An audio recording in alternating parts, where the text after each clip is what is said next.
Hey, what's going on, Doc? Hi, how are you? Hey, I am platinum, and I refuse and won't let it be anything less. You Okay, understand? You okay. understand? You understand? Yeah, yeah, All yeah, right. yeah. Yeah. So, Doc, I'm gonna holler at you a little bit because your profession. They'll hear about that. So I'm gonna brag on you a little bit right after we get with our introduction. So, hey, welcome to Perspective. And if this is your first time viewing us or you come across our video in this episode, if you're curious about what perspective is about, it can be found right there in the name Perspective. This is a safe place, a safe tree, if you will.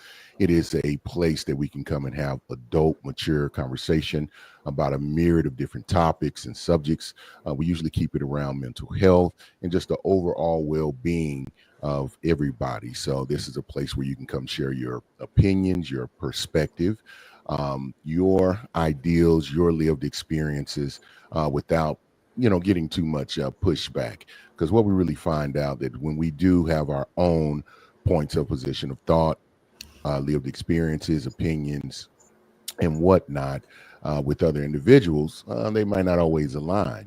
But what we do want to keep in mind is that it doesn't necessarily mean that you're wrong and that they're right, or that they're wrong and that you're right. It really just points out that those things are different. And when we can look at our differences and have mature, open-ended discussions about those, that it usually we find out that we have more in common and we're really seeking the same things. We just take different routes of getting there. And that brings us closer together as individuals. It brings us closer together as a community, which will bring us closer together as a world. And that will make it better. And that's what we aim to do here on Perspective. So, with that being said, I am Eric Butler, aka The Intellect, aka Cullinan 8, because I'm the biggest diamond ever found on land, aka hey, when you do that, Doc, it always throw me off. AKA the Atlantic, because I'm cold, deep, and choppy, and ain't nothing nobody can do about it. I guess my reason for being here is that my background is in talent acquisitions, staffing, and recruiting. That has lent me the opportunity to talk to quite a few people. It's innumerable at this moment. Over 2 decades of doing that, which has led me into some career counseling, career advising, and also kind of got me out into and I'm gonna say the word because Doc got crunk about it, my philanthropic ventures, and I do that through a nonprofit organization called the Empower Series, which is a financial literacy nonprofit. And what we aim to do is to bring education, information, resources, and inspiration to individuals, not so that they can not only just survive, but to thrive in every area of their life. And a quick shout out to the Empower Series. You can definitely, we having a workshop this Saturday. You can actually attend in person or virtually here in Dallas, Texas. And I'm going to try and put the website in the chat box. And if I can ask of anything, is just to go and register. That way you can at least pull it up wherever you're at on Saturday, and just let it play, view it, even if not now, then later. You'll find it very, very helpful, and it'll be helpful just to register. So that is my ask. Other than that, that has led me the opportunity of being in all those things have led me to be here sitting before you today. And for some reason, they feel like that my perspective, my opinions, and my lived experiences that I share tend to help in that way. And I am honored to do so. With that being said, I wanted to pass the mic over to my unmatched co host. They are the dopest of the dopest. They are the co host with the mostest. I like saying that, and it rhymes. So I'm going to pass the mic over and allow my co host to introduce themselves. Okay, hello, everyone. My name is Latoya. Let's see, Latoya, aka Chef Jeff's wife, aka them kids' mama. Let's see.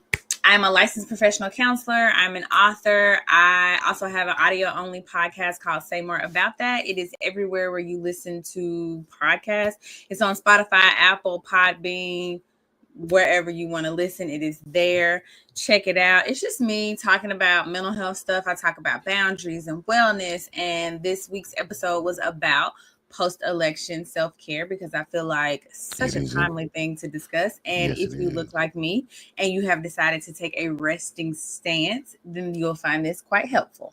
Absolutely. Let's do a disclaimer before we get Yeah. into the topic. All Yes, right. So ma'am. I am a therapist, not your therapist, unless there is paperwork and a payment plan in place. Eric and I will be speaking from our lived experiences, our education, conversations we had. We are not talking about our current personal life unless we say, currently, this is happening to me. Also, no one called us before the show. So even if we like driving down your driveway, nobody told us your business. Just take notes as you need to. Finally, we know that your sister's cousin, homegirl, best friend had the same situation. And while we love her, we are not talking about her. We are talking in a general perspective. Absolutely, absolutely. And you know, Doc, when that happens, listen, don't be upset with us. Yeah, just take Matter of, notes. matter of fact, just be thankful, because I was gonna, there's a saying, and I'm not calling anyone this in particular, but hit dogs holler. You know what I mean? So And if listen, something, just take notes. yes, if something comes close to the vest, um, it's good that that happens. Mm-hmm. We try to do our best to hold up the mirror when we have our Mm-hmm. conversations. And the reason I like doing it with my co-host, and she's just, I give her so many accolades because not afraid to look in the mirror themselves, have done that. And I think how many people we didn't saw this week on a Over Thursday? 30. Over Over 30. 30. And I Gosh. promise they got better, man. Salute to you, Doc. Salute to you, Doc. Ooh, child. So with that being said, You want to hit the the topic. comments before we get going? Oh yeah, let's do that. Let's do that. Mr. J. Gilliard, yes, he says, "Welcome to the comments section." He is the, I would say, the mayor of the comment section. He's skating around without a hockey stick, just wishing and hoping somebody get out of line. You know what I mean? And I will give him his kudos, Mr. J. Gilliard. That's my partner right there, man. He is the host and the proprietor of this dope cooking show. Say that Yeah. real quick. This dope cooking show that airs on Tuesdays at 5:30. You can go to YouTube and go to this dope cooking show. All one Spell word. all one word. Spell it out just like I just said it, and get those recipes. I'm not going to bring up my favorite thing because I talk about it way too much. I'm just going to say it's a feeling. It has salmon in it, and put those together, and it's a Philly salmon. Anyway, but I don't think you'll miss anything. I seen him. He made some type of sauce and put it over this codfish. I was like, hold Oh, it up, was so good. see, and then, oh man, hold Mm, up, wait a minute. So I don't want to hear nothing when I come knocking on the door unannounced. it was Y'all, so good. y'all did it. Y'all did it. So, Mm, I kind of operate in that pescatarian type diet plan anyway. Fish is a favorite of mine. So mm. yes, I didn't know that's that. kind of me dry asking. That's me dry Yeah, asking we right caught there. it. We heard it. Yeah. I gotcha, Yep. gotcha. All right. So the topic for tonight, we're going to get into it, and I think it's a really good one. I do want to put a disclaimer out there for those viewers who are watching. If you would please take a moment. If there is anything that you hear, anything that you feel that you know is positive, go ahead and hit that like button. That lets us know that that it is serving a purpose, and we know that data matters. So we ain't going to act like that's not going to help us out, because when we do that, and your comments, the more you comment and give us feedback, I think it makes for a richer conversation. And I'm telling you, your lived experiences, your perspective, your opinions, those things matter. Also, it lets people know that they're not alone in the things that they're thinking and that they're experiencing, and that can help someone. It may not be what I say, it may not be what Doc comes across and says, but it may be your comment, your shared expression that moves someone. So you Mhm. are very important to the process. So we definitely encourage you to be involved in the comments section. With that Mhm. being said, the topic for tonight, boom. What we'll be exploring is the exploration of emotions, perception, or reality. Hmm. Mm. Let's get into that. What we're gonna So, start with though, because I like for everybody to be on the same page. all right, I'm gonna start with the thing that I know Doc is hitting at. I have learned this from her. It has helped me in all walks of life. So, what is, if we're talking about emotions, then the question poses, what is emotion? And I'm going to give the definition of emotion. Emotions are complex reactions involving subjective experiences, psychological responses, and behavioral expressions. They're real and measurable through bodily changes, brain activity, and observable behavior. But, Doc, I definitely got to give you the floor if there is anything you want to add, edit, or maybe even restate on the definition of emotion that I just shared. So I just would like to add that emotions are real. Your feelings are valid. Your feelings are not facts. Let me say that again for Mm, you. Your say it. emotions and your feelings are real. They are valid. And your emotions really don't need an explanation. Like it's valid because you had it, but feelings aren't facts. You cannot go pay your light bill with a feeling. Mm, Okay. The mortgage company, you can't call and be like, I feel like I don't want to pay. They're gonna be like, okay, I feel like I want you to move out. So your feelings are valid, they are real, but they're not facts. And also, when we're thinking about emotions, it's really like a natural response to the world or your environment that can help you interpret information about the world. So, for example, it can signal danger. Happiness can affirm like experiences that you enjoy. Sadness tells you, oh, I need to process something, or like I have an unmet need. So, your emotions are kind of like just telling you about the world and how you perceive the world around you. That's what makes them gotcha. real. Gotcha. And I argue this point because, you know, perspective and perception, I think they cousins into a certain degree. And Hmm. so as they are real, to try to dig in and look at that. So I would say it's kind of a debate of, are they real versus are they perceived? And I think the answer is both. So emotions, they can be both tangible, which means it can be touched, it can be grabbed, it can be felt. It's something that's visceral and real that can be measured, right? Hmm. And also subjective, which we can say is, as Doc just clearly and wonderfully explained, they're not facts. So for instance, like the sensation of fear, like it can cause your heartbeat to raise, or you'll start sweating. Sometimes you can't think very quickly, as we talked about the definition.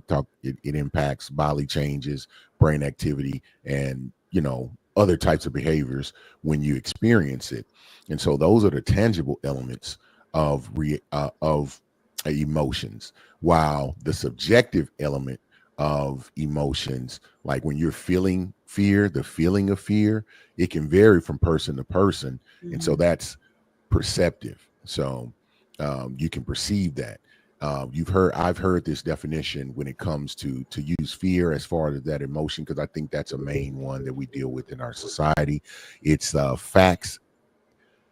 It's false evidence appearing real. Because we've been afraid of things like, oh, I'm so afraid to do it, and then you do it, and you realize, oh, that wasn't that bad at all. Or the worst thing that you thought and you were worried about happening doesn't even happen. And so, our emotions are very important to understand and identify. Specifically thinking about fear, because it'll hold you back from doing things that you should do, accomplishing goals that you would like to accomplish. And I'll pause there to give Doc an opportunity to maybe retort or respond to that. Yeah, I just want to reiterate that how you experience the emotion is subjective. Like some people get nervous and their stomach hurts. Some people get nervous and their hands sweat. Like it's different, but the act or the feeling of nervousness is real. So I just want to Yes. reiterate, emotions are real, your feelings are real. We Okay. just experience Okay. them differently. Absolutely. So Doc, What is it to be emotional? And we finna get into it because I think it's used as a weapon many times.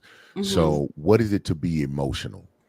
I mean, I think if you're human, you experience emotions. I think what you're speaking to is when we say, oh, they're just emotional, and we use it as a way to discard them or invalidate their experiences, and that's inappropriate. But I think if I'm saying, oh, this person is emotional, then what I mean is that they just feel things very deeply.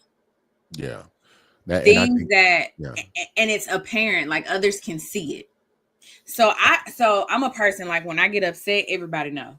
I Even if I'm not saying anything, it's just on my face. It just is what it is, right? There are other people in the world who can be upset and you not know. They function the same, everything is fine. So if you sit me next to them, then I look emotional. They still Mm. upset, you just don't know. Right, right. So it can definitely be expressed in many ways. So, like when experience. Now, I'll just go with more of a formal, like my study of it. So, experiencing emotions, like being emotional, means experiencing, as Doc just said, really deep feelings, strong feelings, and then reacting to events in a way that is noticeable Mm-hmm. and intense. So it's right on point with what you said, Doc. And then the way that you express your emotion, and then that kind of comes into our culture, like, so cultural norms, they can dictate how emotions are expressed. I'll say this, as a man and growing up, expressing your emotions is not, it's like taboo. It's not something that you're really allowed to do. It's not something that's looked favorably upon. And in some cultures, like crying, like with men, is seen, in some cultures, crying is seen as strength, and then while in some other cultures it's viewed as weakness, which is the culture in which I came from. So crying is, if you do that, and then the word sensitive comes out. So even if you show that you're upset, or you're not keeping a stoic expression about yourself, it's always viewed as a negative thing. And we'll get more into that, of the impact of that, and then So hold on, let me say this. yeah. I think that to say that men aren't allowed to experience or express emotions, I think they aren't allowed to experience or express emotions that are considered soft. When a man stands up and he's passionate, he's rowdy, and he's like putting people in their place, they're like, oh, what an assertive guy. He's Mm, amazing.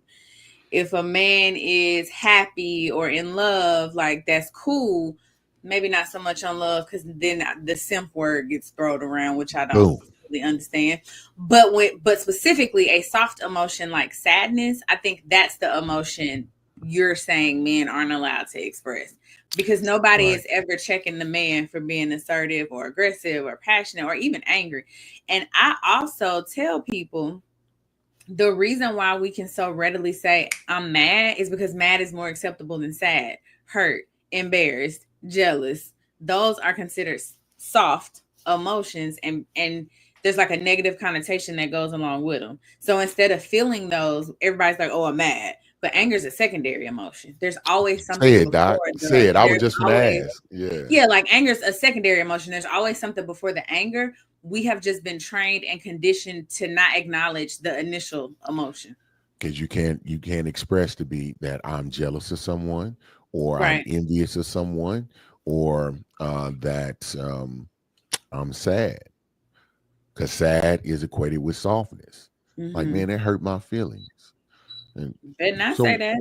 what is your thought on that statement alone? Man, that hurt my feelings.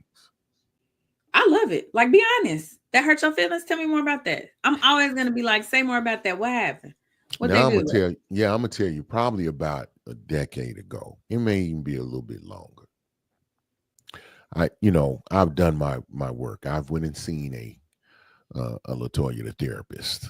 It wasn't Latoya the therapist, and so I went and did that, what they call shadow work. Some people say it, but they hadn't really done it, because you gotta look at your good, your bad, and your ugly. You gotta own your stuff, and then dig deep to where you got it from and how come you came to that conclusion. But I had to really, it caused more drama during the early parts, by doing this. And what I'm referring to is the fact that if somebody said something that I found, demeaning, embarrassing, unbecoming, if it wasn't edifying, you don't need to be saying it to me or about me, Mm. whether in my presence or out of my presence. And How do I you would let do that it? be known. When I started using a statement, and I think I had the advantage of being, 6'2", three something. I could bench a little something, squat a little something, push a little something, and I'll slap a little something. And so My that gave joker. me the advantage to be to say, man, hey man, that hurt my feelings. That was embarrassing, man. Why would you embarrass me in that sense, or say something like that, or bring up something in my past that and I would express that, man, you're just being sensitive. So then I started taking that away from him. I said, say, man, yes, I am. I'm a sensitive soul. I don't like being talked about in front of unfamiliar company, or I don't like, blemishes or mistakes that I've made in the past being brought up, and they have really nothing to do. So what was first? What was your intentions on doing that? What was the purpose? Mm-hmm. And yeah, man, it hurt my feelings. And yeah, you might get touched the way that I'm feeling. Now, so I'll give you the opportunity. Hey, stop doing what you're doing, because you're about to ruin the image and the style that you used to. Because I'll get physical. And that was, I think, a big revelation for the group and the people that were around me. And what I found out over the years, it really thinned out my group, because you can't make people stop functioning in that way or think the way that you do or be enlightened the way that you have been enlightened. And Mm-hmm. so separation occurred in that process. But it all stemmed from, I think, facing my emotions, owning my emotions, and not letting the culture or other people around me define the way that I would express them or address them or deal with them when they occurred. Mm-hmm. Thoughts, comment, Here go a feedback time. comment. All right. Mr. J. Gilly said he's he's about to get them hands. Yeah, yeah, it was. Cause I mean, it's like, okay, cause here was I was deliberate about it. I was like, yeah, man, that hurt my feelings. So I'm showing that, yeah, I have feelings. I have emotions, to keep it in topic. And you have trampled upon them. Now, Trample if you think I'm sensitive, I would own it. I say, yeah, I am sensitive about that. I'm sensitive about a lot of things. And I'm making a conscious choice to tell you, hey, don't do that anymore. And if you choose to continue down that path, then you choose to continue to me to put this foot, and I'll let y'all finish the rest. But so here's the thing, and you did acknowledge this, but I think you have the privilege of being bigger. Mm-hmm. Your voice is very deep. To some, that can be intimidating. Mm-hmm. So if somebody my size, that's a man. I'm five. Shall I'm probably like 5'5", 5'7", whatever. I'm not Five tall. four. I'm not tall. No, I'm just messing with you now. But if someone a male my size Mm-hmm. said that same thing, they would continue to be picked on. And so I think you have to acknowledge what you did, the Yeah. privilege that comes with your stature and the tone of your voice and the willingness to want to get physical. What if Mm-hmm. someone doesn't want to get physical? It's not as easy for them to own that, like, you hurt my feelings. Well, no, I think those smaller people do, because you know what because we have a lot of shootings. Egos are going to be there. We have no, we that happens. That happens a lot. And so in my case, I had the advantage because of the physical aspects, and I know I can handle myself. You're not going to whoop me. And I'm not saying I can whoop everybody. If you did, you'll know you've been in a fight. You know what I mean? You know, you'd be like, oh, I don't want to do that multiple times. And so, and most times I didn't. I'll I've been given I don't want to sound braggadocious or anything like that, because I've been accused of being, conceited and arrogant. I don't know where that comes from. Humility is a man's greatest strength, and nobody's perfect in that way. However, I think your um, loquaciousness makes them think that you're arrogant. I think so. I think so. Mm. And so, well, I'll take that feedback and think of that. But what would occur is that I would be able to hurt their feelings with my statements. because I am, even though I'm stoic, and I wouldn't express it very like the definition said, you wouldn't see it in my body, or I'm all frailing or screaming like, man, it wouldn't be any of that. I'd be like, say, man, that hurt my feel. I would say it plainly, and I let the spike hang out a little bit, and maybe my face be turned up like I don't understand that. And I think it Mhm. really hits home when you can manage your emotions. But there's plenty of times where I didn't manage my emotions properly. So I'm not going to say I'm 100% on that. And Mhm. as you grow older and mature more, and you actually put it into practice, you can get better at that. And if anybody else has had that, maybe adopted that approach or even had something similar to that, what was your results when you expressed your feelings honestly? And I went to, and the thing was, I had been to a therapist, I'd been to counseling, and I understood that one of the greatest revelations is that anger is a secondary emotion. And when I see people angry, I immediately start thinking like, like, what where were they harmed? What feelings were hurt, and why are their emotions in this state? And it gives me an automatic sense of not judgment, but of empathy. And so I want to have the conversation with them to find out why that is being pricked, why that emotion is being pricked, or why your feelings are being hurt by that statement. And many times that it resides deeply within us in that sense. Mr. J. Gilliam says, "Come on, loquaciousness. What does that mean?" Dot definition time. He talks a lot. He's very Yes, wordy. yes, yes, yes. I've had to work on that over the years. Definitely, somebody can be like, "Man, what you doing?" Well, what I've attempted to do is, utilize my time today to, maybe reflect on some things, and maybe watch a few programs that kind of relate to that topic of what my mindset is. Something that can be a little bit more thought provoking and with a little bit of entertainment, and, not do too much physically, but just kind of take in the time in the moment and just do some mental relaxation. You gonna Man, put the words together. it's a watching TV. That's all it was. Is I watching TV. know. That's Man, wild. and yeah, it That's is. a gift though. Well, no, gift of exhortation, that is my gift. It took me a while to own it. But the thing is, like anything else, you can have a gift of something, but if you don't hone it, if you don't work on it, if you don't take it under capture and put it and use it at the right, learning when to use it and when not to use it, then you find yourself in trouble. You know Yeah, what I'm sometimes you gotta put it up. saying? Yeah, absolutely. Absolutely. So, as we talk about emotions, Doc, to kind of keep the conversation going, there's this element of the role of emotions in human interaction, like emotions, like they guide our social interactions and Mhm. decision making. Mhm. And Mhm. I've given some examples. So, like empathy helps build relationships by allowing us to connect with others' Sure. feelings. And Mhm. so, going to a therapist, getting counseling, getting that explained to me, was a huge benefit. So as we talk about emotions, I do have but I'll make that at the end, about the importance of them, of having emotions, and then making it okay to have emotions. So how much emotion is too much emotion based off of that comment? So I don't think there is a such thing as too much emotion. I think that is Okay. a lie that we have told ourselves. I think what the issue is the behavior that follows the emotion. If you get Right. angry and go run a mile, nobody's tripping. They like, oh, this person cares Mm, about their health. If you get frustrated with your partner and you start cooking dinner, nobody's mad at you for cooking dinner. If you get angry and start beating people up and like getting assault charges, that's a problem. They'll say, oh, you need an anger management class. management.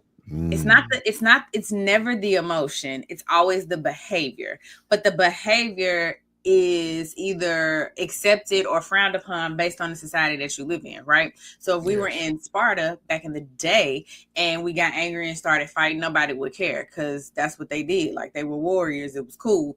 But we live in today's world, and if you upset me and then I like spit on you and bust the windows out your car, now I'm too emotional, and because I did all this extra. It's not the emotion. The emotion is literally just a feeling that is trying to tell you something about how you're perceiving your environment. The Mm, behavior is what is too much. mm. They separate. They are very separate. Man, hey, when show is over, y'all go back, go to about the 29-minute mark and listen to that again. Cause I am. I'll probably have a pen and pad and I'm gonna jot those things down. I just got better today. Thank you, Doc.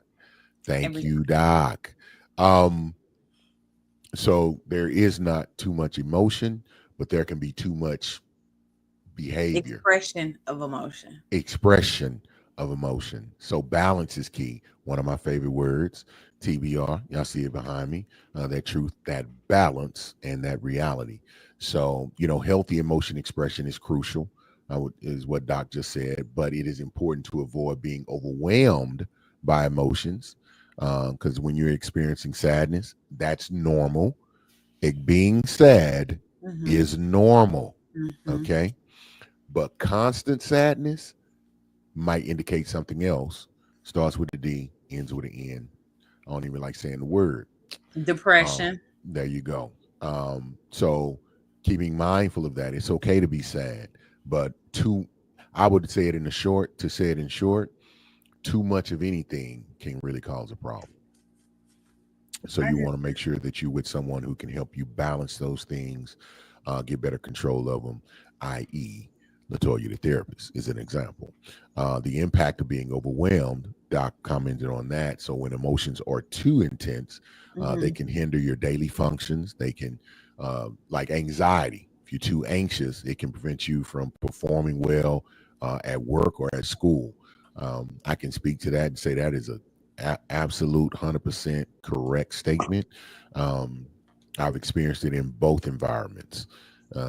And so you got to be able to get those things under control, because you'll be capable and probably be the best person for it, but you don't have control of your emotions, i.e., your anxiety, and it will hinder your performance in different areas. Because many, I'm telling you, the best singers we've never heard because they have stage fright. Some of the Ooh. best athletes we've never seen because they're nervous about being on the stage or making a mistake, or something like that. And then managing those emotions, Doc. So what would I would say, the things that when I was doing research for this, like mindfulness, meditation, um, it's something you had said and I seen it. Emotion regulation. It was B CB CBT or CBT, B. cognitive behavioral therapy. Come on with it, Doc. I knew all I had to do was, I was like, it's alphabet, Doc, but those things can, so let me say that mindfulness, meditation, and CBT, which is cognitive behavioral therapy, can help manage and balance intense emotions. So we're not just telling you what needs to happen, but these are techniques that you can put in place. Is there anything that I missed or you would like to add to helping manage intense emotions, Yeah, Doc? you got to get the emotions out. I think the problem is people are trying Oh. to stuff their emotions in, and that doesn't work, because then you explode in Mm. inappropriate ways in inappropriate situations. And so if every day you're stuffing your emotions, then one day your partner puts their sock on the floor and doesn't put it in the laundry hamper, and then you're like, "Bleh!"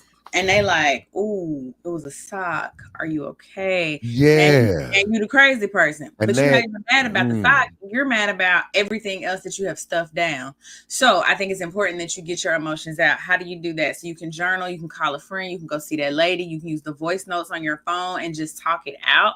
But I think you have to get it out verbally. I think you can move your body in a way to get it out. I'm not saying everybody got to go to the gym, but maybe you do some yoga, maybe you do go some punch stretches or something, the punching bag. maybe you take a kickboxing class. But I think you have to find a way to get the stuff out. Creative outlets are always good. So like art, creating music, painting, stuff like that. That's always good. And then like reflection quietly.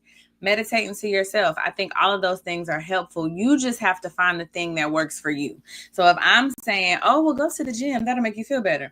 but you got knee pain, back issues, and a rod in your hip, that's probably not going to make you feel better. It's probably going to make you feel worse initially because you're going to be in so much pain.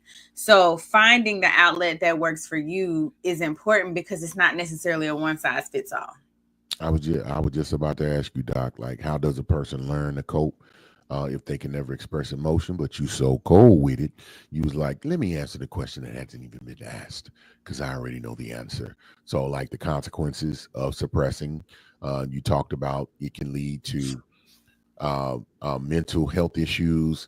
And I saw a word. I said, I'm gonna ask Doc, what is psychosomatic?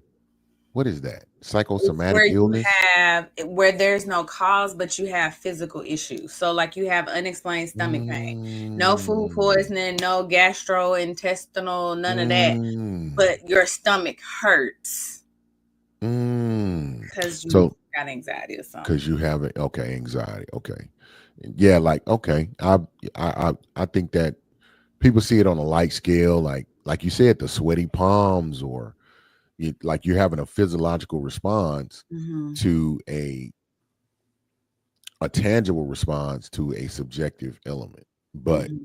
which makes it real is why it's real because it's a cause and effect.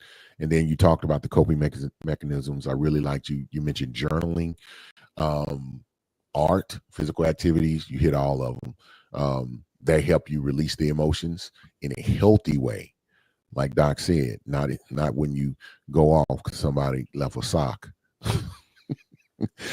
on the floor, and they'd be like, "Oh, that was the needle that broke the camel's back." I'm like, no, it was kind of cracked and broken already.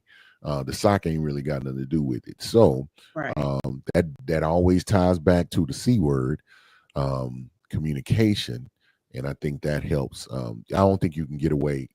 A lot of things can be solved if you communicate. So with the emotions, it's like communicating the emotions, but Mhm. communicating them effectively, of course, and I think in a timely manner. Because if you try to communicate it once your cup is already full, you are bound to spill some. That's the Mhm. way I like to say it. And then, Doc, I think you talked about support systems, like go see that lady. That's the way. See that later. Go see that lady.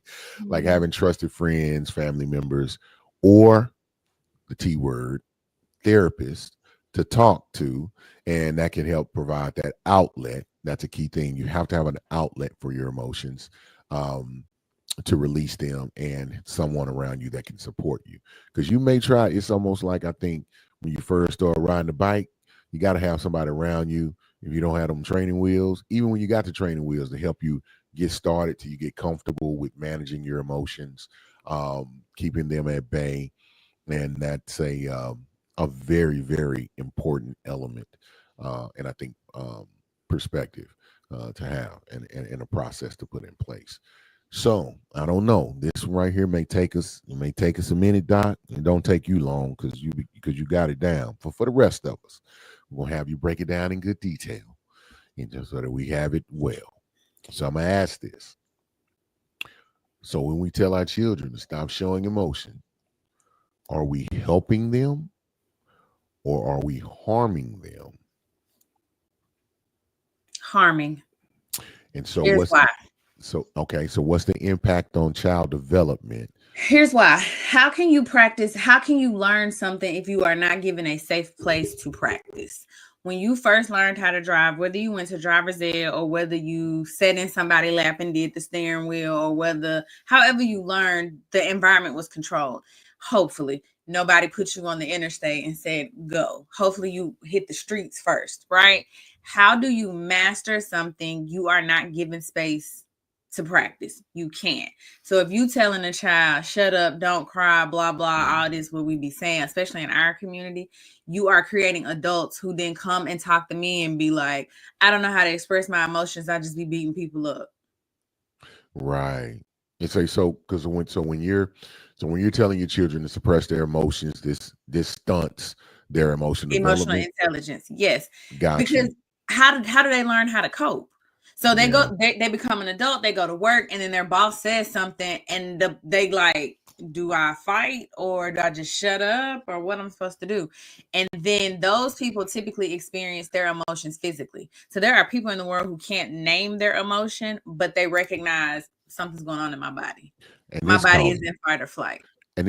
so many issues. And I'm going to talk about a space and a place that I think people have seen it. So we've watched if you watched any type of sports, and especially at the high school or the amateur ranks, and you see a kid that blows up on the field.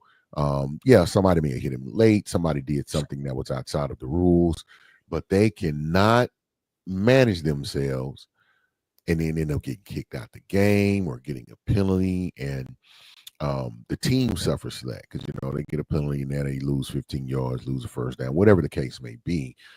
And this is a case where that's an example. I'm using that and highlighting that as an example of someone who has not been, either they've had to suppress their emotions in many cases. And the irony is sports is a place where you get to express your aggression a little bit. And then if you have no regulatory ability, then it goes overboard. And it's almost like, because this is an area you're supposed to be tough, you're supposed to be masculine, and they just take it, man, they just take it way too far, and they end up harming themselves. And the perspective idea is that they hurt the team, and so you end up hurting others. But so can you imagine this if it's not in the sports arena, if it's not in that facility? That's why you have, I would say, the things that happen in Columbine and things that happen at schools that has the words mass, and people use pow pows when they do that because they have not been able to express their emotions.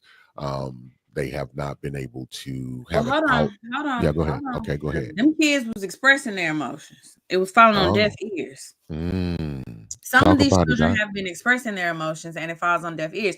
That's how they're able to say, oh, well, this person had depression or this person had schizophrenia or this person had this. How did they know if they didn't go to the therapist? Did Oh, they just make that up? oh.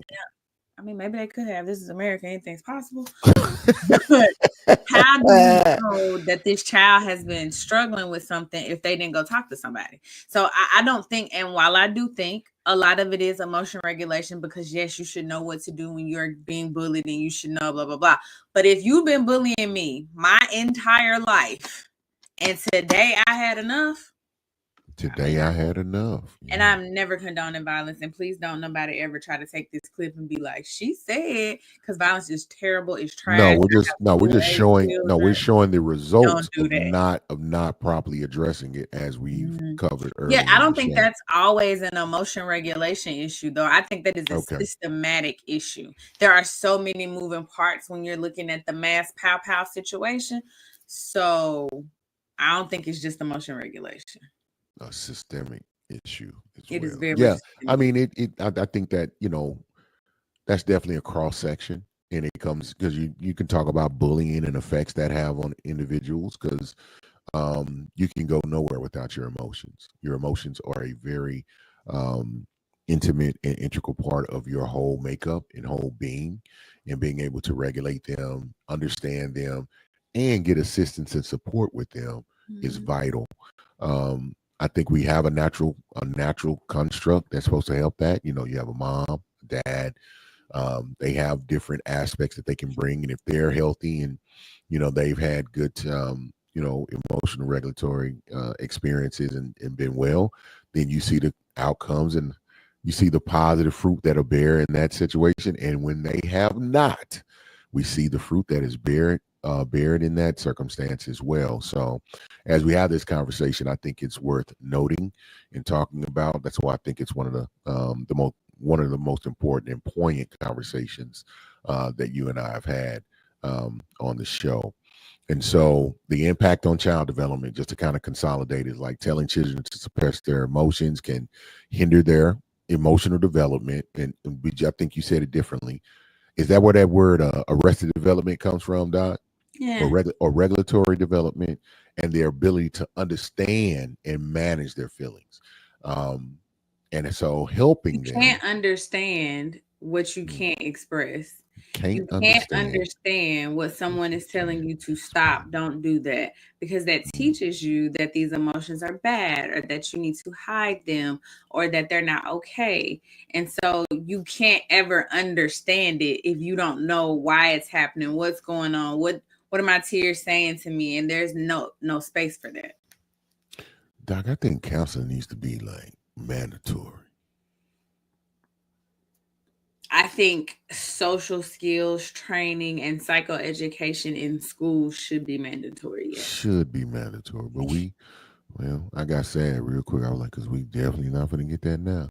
But necessarily. Um, so so helping helping the children by teaching emotional regulation. So teaching children to express emotions appropriately, help them develop emotional intelligence and resilience. Another one of my favorite words, because I am I'm not only the president of Resilient University, but I'm also a student.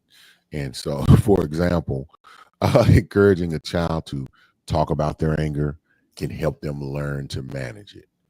Yes, no, maybe. Yes. Yes. And so we talked about, if it's helping and harming. So now harming. So I'm gonna let you run. So harming by suppressing expression, like discouraging emotion expression, like we talked about. Well, yeah, that's what I was saying. Like Yeah. when you tell them not to express their emotions, you're teaching them that it's bad. So discouraging emotion expression can lead to feelings of shame Shame. and confusion. Um, and then like you mentioned, long-term emotional difficulties. Like, and this thing, and here's the thing. We talk about these issues. We're talking about children, but I don't think we can talk about it without talking about the progression of it at every stage. Because if we talk about it limits the development. So it does develop. It limits your development as you become a man, and that's the thing. These individuals are still becoming mothers. They're still becoming fathers.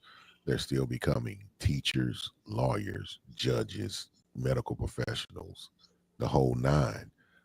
So just take a thought on how that leads and impacts our entire society.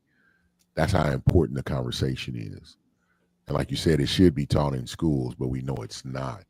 Um, so what would be I guess what would be I don't know, I want to say surefire way. And I know Doc gonna be like, ain't no surefire way. People just way too different things are just way too jacked up. So, if children are not told, if they're told not to cry, um, they might grow up unable to express any vulnerability, which will affect all our relationships, which is what I'm hindering on. Um, and as we move into the last few minutes, definitely unload on that, Doc. I feel like that's it. No, for real, I do. I do not have that loquaciousness about myself. I just be like, this is what it is.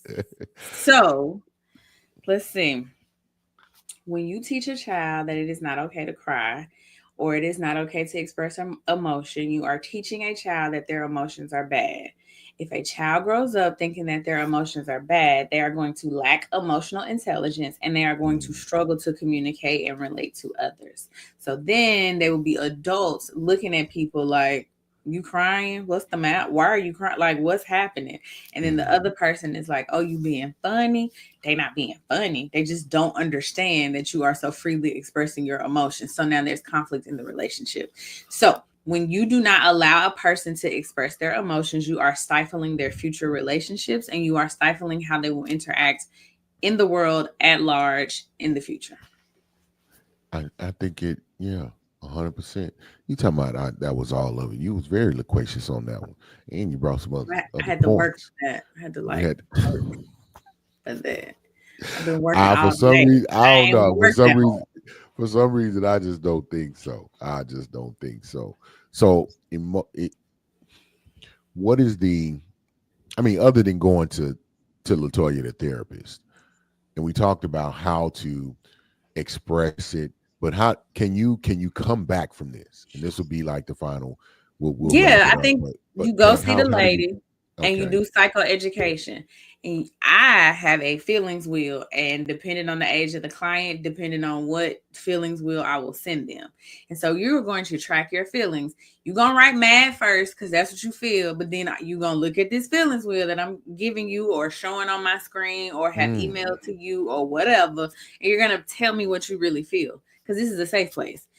There's no judgment in the therapy room with me. Like if you sad, say you sad. If you jealous, say you jealous. Like I don't care. Emotions are emotions. Everybody has them.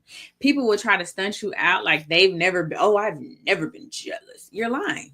You lying. You're I don't believe mm, you. I've mm. never felt embarrassment. Shut up, because I saw your high school pictures. You was embarrassed. Stop. So Because I'm everybody embarrassed. has Because felt I'm emotions. embarrassed for you. No, I'm just. Right. So you can learn how to express your emotions. You just have to want to learn. You have to go seek out the information. Most people can name happy, mad, sad. That's it. That's how they got. And there are so many other emotions that go along with happy, sad, mad. So there's joy, there's excitement, there's amusement, there's depression, there like it's all these other emotions. But if you can only name happy, mad, sad, then that's the only thing that you can express. So first educating yourself on what the emotions are, Mm. that's where you start. And I'm gonna tell you, I wanted to make these statements, and Doc, I know Doc will shoot holes in anything that I state, but from my experience, like when it comes to men, and then in as they're in relationships, whether they're romantic or platonic friendships, at work, many times individuals are very stoic, and that's because they like the way what I'm going to do is refrain from putting myself in circumstances, situations where I have to express any type of emotion because I only know three: happy, mad, sad, as Doc just said. So all they can say is, okay, that ain't making me happy, or and men will not even admit the sadness. So I'm happy or mad. And so think about this being in relationships, whether it be with your children or your significant other or even friends, and also at work and out through school. When you do not even understand, or you haven't been exposed to the wide variety and array of what emotions are and what you're experiencing, the limitations that put on you. And I think and people have lived their entire lives not knowing, not being able to express. And the more I went through and the more I studied and read up on this, it was so saddening. Now it was enlightening to me because I seek out those things. Ultimately I will every day I'm going to work to be the best version of myself. One of the greatest things that I've done is been vulnerable, because it takes a lot of effort to do so, because you're not going to always get the response from people that you think you'll get. You won't always get the support or the, hey, oh, that's great. You will get some side eye by some individuals. It may be your peers, people that you've considered friends. They're like, man, what's really going on with you, bro? If you don't going on with that, and that will be the case. Um, and I think it's so important to that we have the conversation, because it's individuals who are right in that situation right now. They can think of the person that operates and deals with them in that way. And I would say don't get upset and don't get angry, because that's a work that you can do on understanding, because now you're a little bit more informed about your emotions. So the thing is to take lead on that, um, to develop your emotional quotient. That's what EQ. People use that word a lot, and they don't even know what the hell they talking about. Yeah, I said it. I said y'all be saying it, and you don't know, but you've watched Perspective today, and now you will. So do you have anything on that? When they talk about emotional quotient, is did I state that right? How would you define it or really state what emotional if you have a high EQ? So I hate EQ because I just Okay, prefer emotional intelligence. emotional intelligence. But EQ is cool too. It's just how do you understand your own emotions, and can you understand the emotions of people around you? That's what Mm, emotional intelligence is, simply stated. absolutely. Very simply stated. So I'm Doc. I'll let you wrap it up because I know you're going to say it better than me. But my little last statements is, if there was anything I wanted to take away from this, or I would want anyone else to take away from this, the most importantly that your emotions are not bad. Um, and I think I'm right now. I'm gonna be honest. I think I'm speaking to men. There's some men out there who feel like they have to keep it together. They cannot show any vulnerability that they are sad or that they're concerned or that they're worried. They don't have all the answers. That they have to show that nothing bothers them. They can lose individuals. And I'll be honest. I'm speaking from a personal place. Um, I lost my grandmother earlier this year, and on my birthday. Now, this is my first birthday without my grandmother. It did not dawn on me that that would be happening and that it would hit me the way that it did. And I am standing before my team who reports to me, um, conducting our morning meeting, and was overwhelmed with freaking emotion because they tried to sing happy birthday to me. And so to share in this moment, you're going to run across men. It's like, I don't celebrate my birthday, or they don't want any, because any little, it threw me off. And I was sitting there like, thank you. And didn't even know why. I'm getting teary eyed. I'm like, I am the leader. I cannot be doing this in this moment. Why? That's what I'm saying. It just automatically came. But, Mm-hmm. um, and I was able to, to reel it in. But I kind of let it ride. I let it ride. Now I didn't boo-hoo because I'm not really a boo-hooer. Because I learned this later. I had already become that, hey, you don't cry, you don't show no softness or nothing like that. I perfected being that hard cat. You know what I mean? And acting like it didn't bother me, and taking the hits on the chin, physically and emotionally. Um, so I think there's a certain level of resilience that is important to have, but it can come not only by just being hardened, but it comes by being informed. And so Mm. if you're going to take anything away from that, be informed. Do not be afraid to delve into your emotions. Get with someone, learn about your emotions, do the research, and become stronger and more fit in that way, and increase. It's important to increase your emotional intelligence. And that'll be my little 2 cents. And Doc, you can wrap it up as we head out. So I would just like to say that acknowledge your emotions. Your emotions are valid. They are real. They don't need an explanation just because you had them. The fact that you had this emotion makes it valid. They are just not facts.